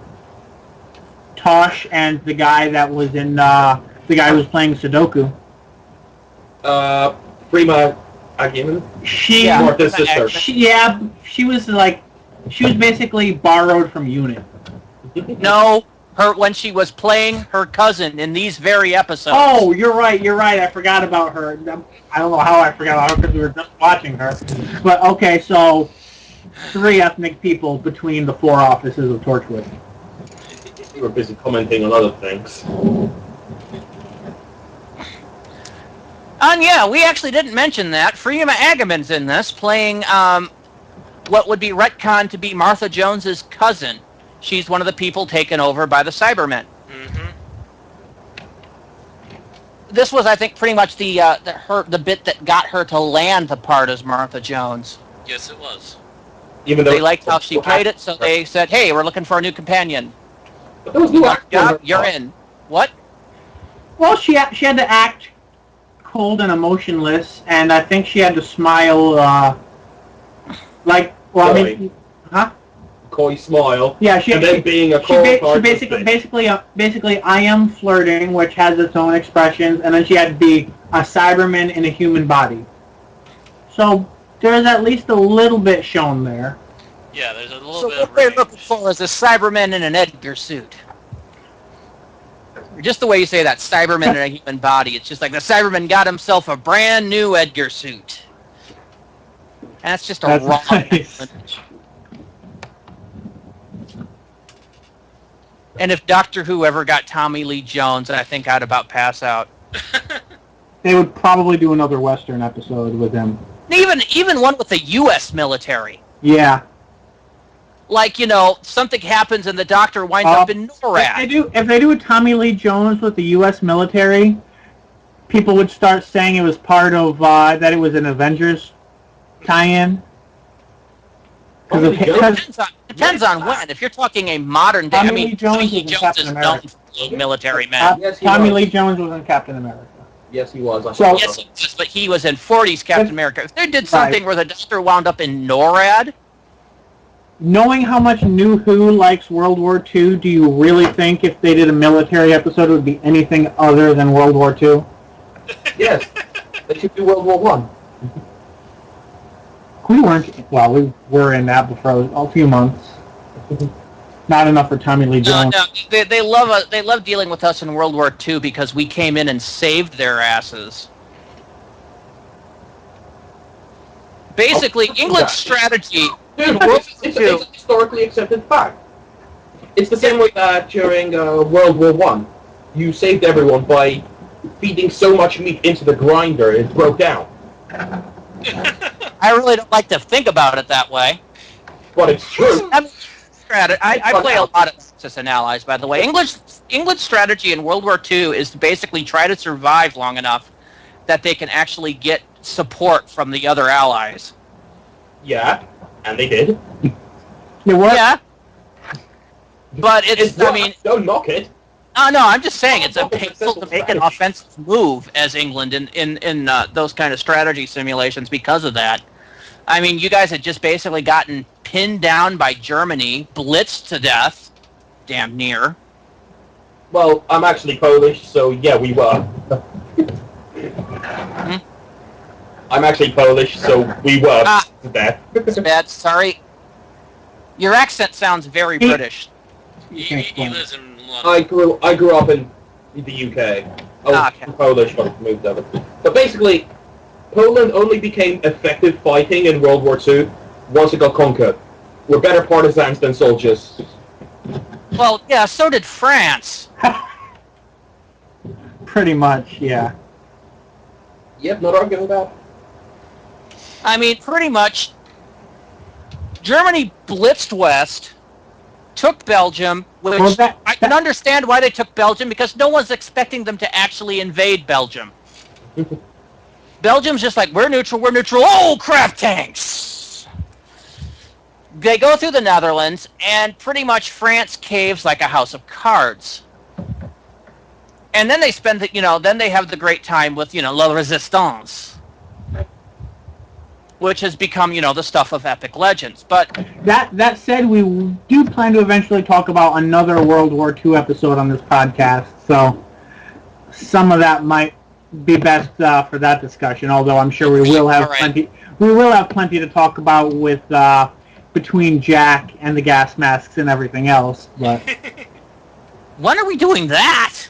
We will eventually. I mean, we actually did kind of discuss it, but I forget when we had kind of placed it. Okay. So that said, before we go into ratings, anybody else have any particular points? Let's see. I mentioned Jackie. Still find Rose a bit whiny. Cyberman. Let's go down the hole. Does she whine in this episode? Well, there's the ending, but that's kind of average girl her age type of deal, more than being particularly whiny. Yeah, I didn't find her particularly whiny in this episode. No. Now, she had been whiny a good chunk of the series. Now, Mickey's less whiny in this episode than he had ever been before. Well, yeah, but that was also part of the whole Mickey's grown up, he's got game now. Most of Rose's whininess is more a relationship type of deal than Rose being whiny.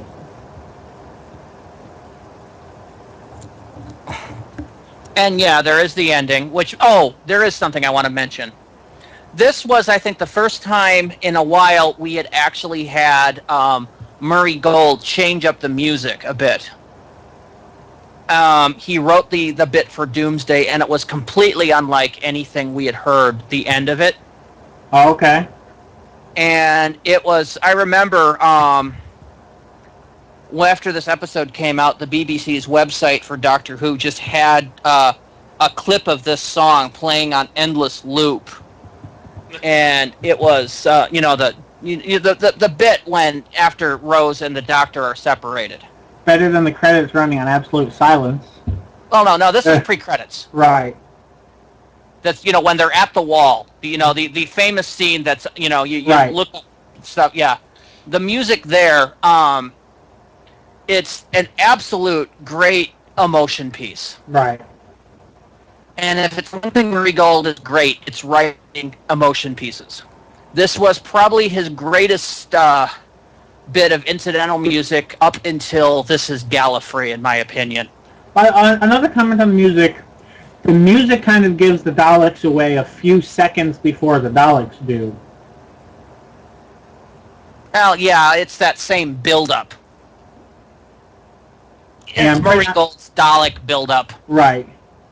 And, yeah, that's the thing also, we did Parting of the Ways last week, and that same build-up that they had for the Daleks was also very well written by Murray Gold. Yeah, and of course at that time it was a new thing, so obviously no one's going to think, oh, that's the Dalek music. Mm-hmm. But then when the sphere starts opening and you hear that, and I'm just like, that song brings Daleks to my brain.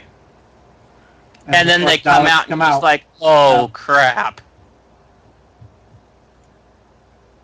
Yes, yeah. It was nice to see the fact that the Black Dalek was in the lead again. Right. Yeah. This is something Stephen Moffat forgot, is that the Black Dalek is supposed to be the squad leader for Daleks, right. Much like the Cyberman with the black handlebars is supposed to be the cyber leader. He's supposed to be the Dalek Supreme, who's answerable to the Red Dalek, who's basically the toady of the Emperor. Right. Instead, of course, a few years later, we came out with Stephen Moffat's Sentai Daleks. Go Dalek Rangers.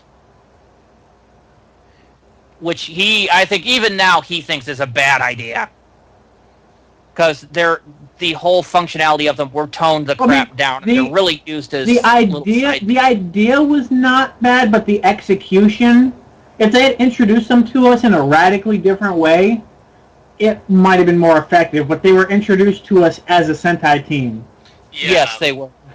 Yeah, they really were. If it was less of a single-out team, then it probably would have worked better.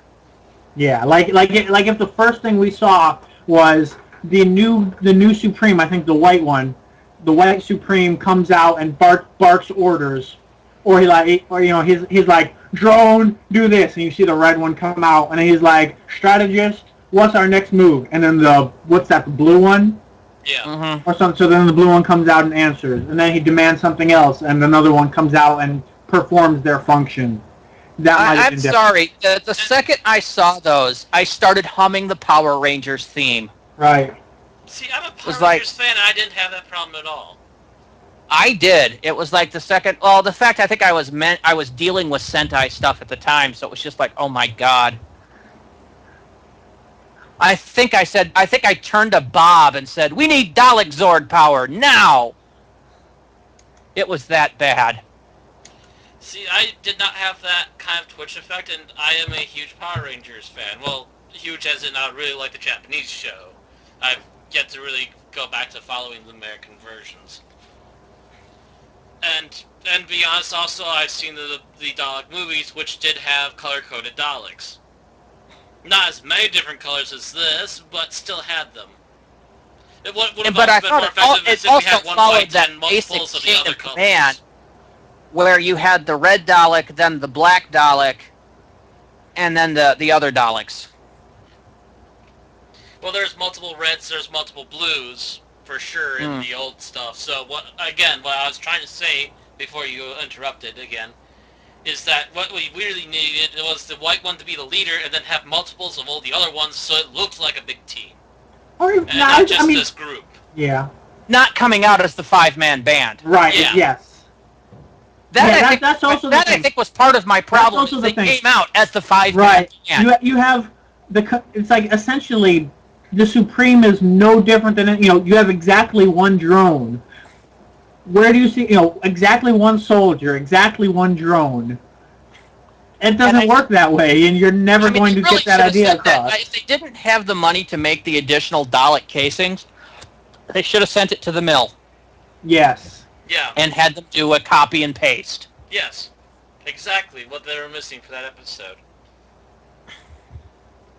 Was to actually have more of the other colors and have only the one white giving out the orders. And that would have been a perfect episode then. Right. Could have nailed it, but no, they kind of botched it, and now they're just completely tossed the idea out. Well, I've lost all respect for that episode, discovering that most of the lines were actually taken from something else. From Power of the Daleks? Yeah. It still creeped me out when the Daleks asked if they wanted a cup of tea. I'm sorry, that was just like 8 levels of disturbing. Right.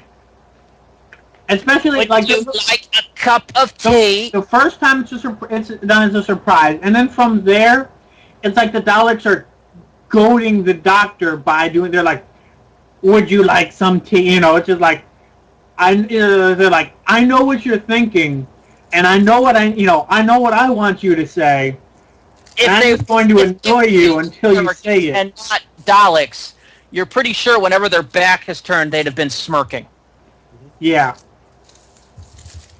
But because, of course, they're basically giant steel mobile tanks, you can't actually get to see them smirk. They just narrow their eye stalk at you. But for Daleks, I think Nick Briggs did a good job of putting through the emotional waves, or the way that someone would deliver it in that situation. Yeah, I love the fact that when Rose is just like, "Oh, probably what I'm trying to say. Yeah, you should know that's the Doctor," and they actually I take it to the people inside. You actually see them actually jump back. Right. Slightly, yeah. And I believe in Confidential I mentioned that in the RTD Dalek suits, they pretty much control everything except the head, and then the head's controlled by somebody on a remote so that they can do more acting with the actual Dalek casing.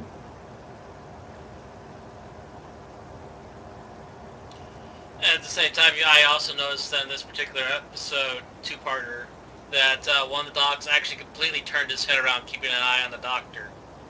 Yep, he did a full 360. Mm-hmm. Which would have been really hard to do back in the day. Right. There was also a bit with the Daleks where I really liked the way that Faye had a deeper voice than Sek for the first time that they got to speak. Mm-hmm. It's like, Sek has been doing all the speaking up until that point, and then they're like, you didn't need to kill him. And then he just turns out with this deeper voice, he's like, neither did we need him alive. And that delivery there was really effective. And guys watching at home, there's a possibility this might crash because I think our call... Actually, I'm hosting the call, so it probably won't crash. I forgot I hosted it this time. I think we've lost Randy. Yeah, that's what the problem is. So hopefully this thing doesn't crash.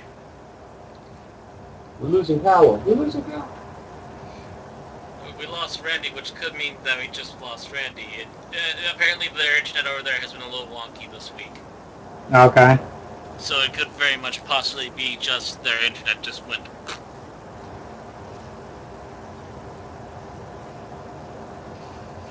Yeah, so actually then, while we wait for him, shall we do our numbers for this? Sure, our guest, would you like to be put on the spot? No. Too bad. Put him on the spot. Dude, I believe in the good old military advice of never volunteer. That's like we're forcing you. Huzzah! Before rewatching it, I hadn't seen this episode ever since it aired.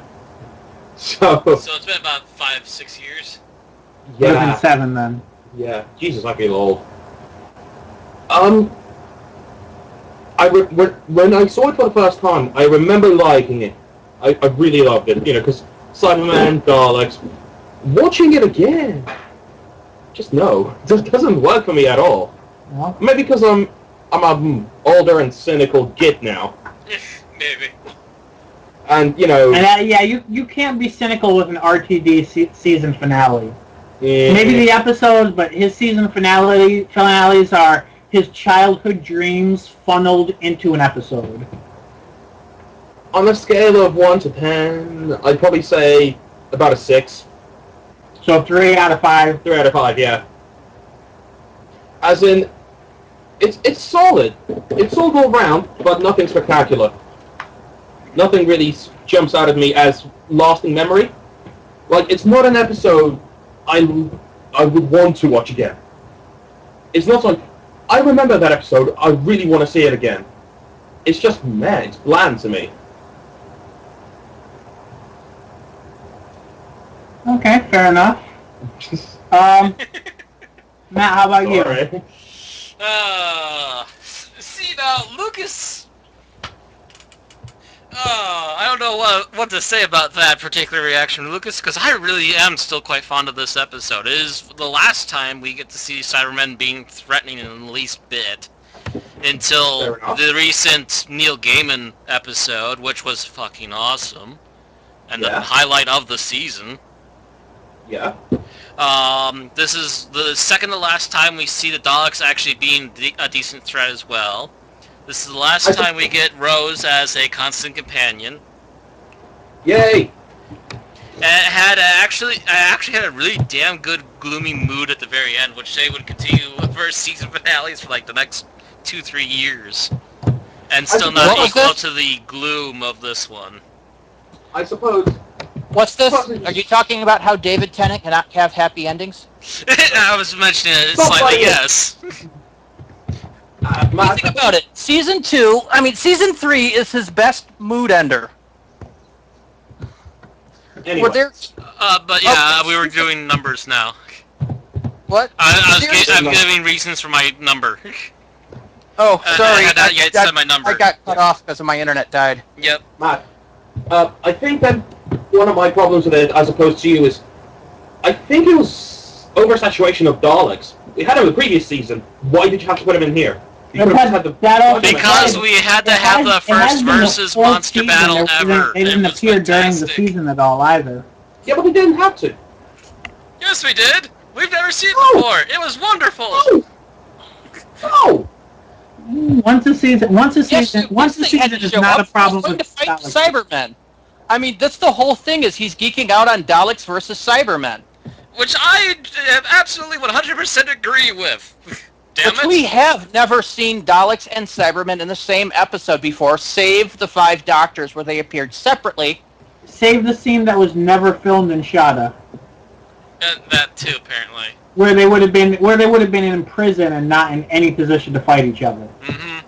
This is the first time we actually get a real decent versus all-out battle, and to that I give it a 4. Decent? It wasn't decent. It's Daleks. I press win button. Nothing anyone else has can harm them.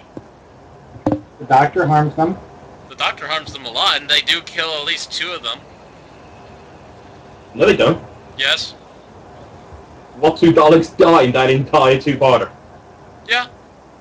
At least. And then there's all of them getting sucked into the wormhole. Into the void. Being sucked into hell doesn't count. All that means is Satan is now combining Cybermen and Daleks, so when he breaks out... Satan doesn't live in hell. Satan... Actually, the Doctor killed Satan. Hmm? The Doctor killed Satan. He didn't kill him. He killed him. He didn't kill him. He destroyed the planet he was on, and he got sucked into a black hole. Yes. And the spiritual essence of Satan got sucked into the same black hole. So, ta-da! Yeah, but what tells you that black hole's destroyed him? Why isn't just a portal into the void? So he is control of the void! It's a very nice in the void. Anywho. So what's your actual numerical rating, Matt? That was my 4 out of 5. 4. So you have a 5 last week and a 4 this week? Yeah. It wasn't as... I don't think it was quite as great as the last episode of last week, but overall it was definitely a very good episode. A very good 2-parter. I can speculate on Randy's response to that. I think I'm going to disagree, but Randy, what do you think? Go ahead, Bill. Go ahead. I'm still trying to catch up. The number, I don't know if I'm being too generous with this. I'm definitely going to say, with some of the issues that we discussed with Bad Wolf, that I am going to say I came out liking this episode more. Mm-hmm. It's definitely one of the two episodes of Doctor Who that I've watched the most times, this being this and Journey's End. So I would be hard-pressed not to give it a 5 out of 5. So what do we have thus far? A 4? A 3, a 4, and a 5. A 3, 4, and a 5? I actually have to give this about a 4.5 out of 5. That's kind of about what I expected. I like this a lot better than I do Bad Wolf Parting of the Ways. Bad Wolf, as I mentioned, seems kind of dated to me, with the pop culture references to reality TV that no longer really exists, save Big Brother. And it was very British. No, we got most. The only one that we were a little fuzzy on was What Not to Wear. Okay. Big Brother is over here as it is over there, and we had The Weakest Link as well. Okay. So we got those references. It's just that you look at them now, 8 years later. Still around. We almost never see Weakest Link in reruns anymore, not even like on Game Show Network. Yeah. Big Brother is like the world's biggest annoyance to most people. And I think we did get What Not to Wear, but it only lasted like a season. And we have shows like it that are still around, though. But still, it was just kind of, that felt dated. It was like watching the old Star Trek where you saw the episode with the 60s esque hippies and going, boy, that seems out of date. And that was kind of how this felt. But this one, I like better. For once, the RTD ending does not have as big of a Deus Ex as the one in Parting of the Ways was. I'd still say that Journey's End probably has the biggest Deus Ex of them all. Kind of, sorry. That might be Last of the Time Lords. But either way, this one does not seem to suffer from that Deus Ex series ending that seems to plague RTD's writing. As there was a lot of lead up to what the Doctor wound up doing. Although I do think he could have explained it a little more, a little earlier, and possibly would have had none at all. It had the big emotional ending in which we got to say goodbye to Rose Tyler. Yay. And Mickey and Jackie, but mostly Rose. Mm-hmm. You got to see the epic fight of, Daleks and Cybermen. You had the culmination of Torchwood, which would be spun off into its own series. So really, this episode, these two episodes works on like every level. The special effects are good, the music's good, the acting's good, the directing's good. There's nothing really wrong with these episodes. Well, ironically, this may be the only episode whose ending is actually retconned by the next Doctor Who television airing. But you couldn't very well have ended with Peter Davison showing up either. What? The comic relief thing was wasn't it? Right. This ending was kind of retconned by Time Crash. No, that's season 3 ending. This ending was the Titanic, not Donna, wasn't it? Okay, yes, then I take that back. back. Runaway Bride, not Voyage of the Damned. And I have no problem with changing the next season finale. So, okay. Oh yeah, this is also the first time we get the what? What? It is. You're right. What? It is which so. Became a Tennant catchphrase. Yep. The two whats followed by the flat what. Which actually reminds me, speaking of season 2, I think the first time we get I'm sorry, I'm so sorry about something was not the Doctor. It was the President of Britain in Rise of the Cybermen. Oh yeah, this was also the birth of Alan G. Yes, you're right. This episode was. So really, this pretty much 10th Doctor's two biggest catchphrases stem from these two episodes. And the "I'm sorry, I'm so sorry" it actually started with Eccleston. Okay. So it had me? the "I'm sorry, I'm so sorry" is more RTD's writing style. Right. Because it was said a few times in Torchwood too. Right.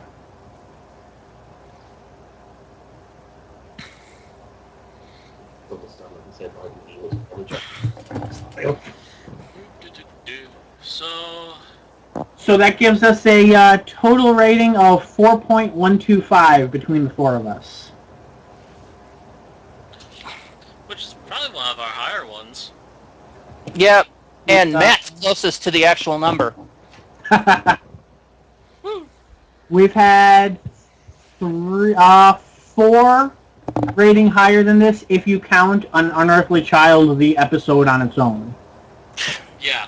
Which was our highest rating of all time. If you don't count it, the intro episode only. Right, the intro episode only. If you count the whole serial, if you only count the serial, then it's significantly lower. Lower, yes. But the episodes we've had higher than this were in order from highest to lowest rating on Unearthly Child. There's a tie between the Three Doctors and Nightmare in Silver, and then Bad Wolf: Parting of the Ways. Got higher than this? By 0.04. That had a 4, a 3, 5, and a 5. Here we had a 5, a 4, 5, a 4, and a 3. Damn you and that 3. Don't invite us to any more podcasts then. So Lucas, interested in joining the podcast more frequently? If you want to drag your numbers down, sure. Well, it's not like Flynn didn't do that for us. Next week we're doing a Stephen Moffat season finale, so by all means. By all means, dare us. Dare us. We're doing the Series 5 finale, if I recall. Yep. Pandorica opens and the Big Bang. Yep. I'm pretty sure I do recall what number I'm going to give this, but I'll watch it again just to make sure. It's like, this happened. No, it didn't. This happened. No, it didn't. This happened. No, it didn't.